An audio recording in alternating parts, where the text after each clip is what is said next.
বিয়েতে ৫১টা শাড়ি পেয়েছিল মেয়েটা। অষ্টমঙ্গলায় ফিরে এসে আরও ৬টা। এত শাড়ি একসঙ্গে সে জীবনে দেখেনি। আলমারির প্রথম থাকে সে রাখল সব নীল শাড়িদের। হালকা নীল একটাকে জড়িয়ে ধরে বলল, তুই আমার আকাশ। দ্বিতীয় থাকে রাখল সব গোলাপিদের। একটা গোলাপিকে জড়িয়ে সে বলল, তোর নাম অভিমান। তৃতীয় থাকে ৩টি ময়ূর, যেন ৩ দিক থেকে ছুটে আসা সুখ।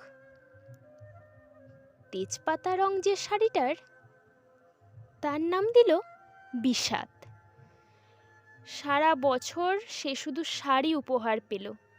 এত শাড়ি সে কি করে এক জীবনে পরবে? কিন্তু বছর যেতে না যেতেই ঘটে গেল সেই ঘটনাটা। সন্ধ্যের মুখে মেয়েটি বেরিয়েছিল স্বামীর সঙ্গে চাইনিজ খেতে। কাপড়ে মুখ বাঁধা ৩টি ছেলে এসে দাঁড়ালো। স্বামীর তলপেটে ঢুকে গেল ১২ ইঞ্চি ওপর থেকে নিচে, নিচে থেকে ডান দিকে, যাকে বলে এল। পড়ে রইল খাবার। চিলিপিস থেকে তখনও ধোঁয়া উঠছে। এর নাম রাজনীতি, বলেছিল পাড়ার লোকেরা। বিয়েতে ৫১টা শাড়ি পেয়েছিল মেয়েটা। অষ্টমঙ্গলায় ফিরে এসে আরও ৬টা।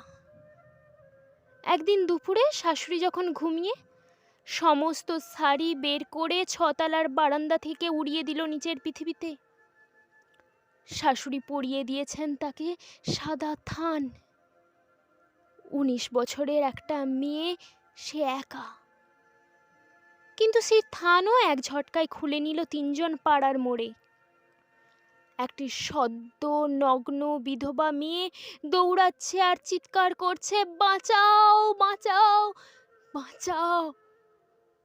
পেছনে ৩জন, সে কি উল্লাস! নির্বাক পাড়ার লোকেরা।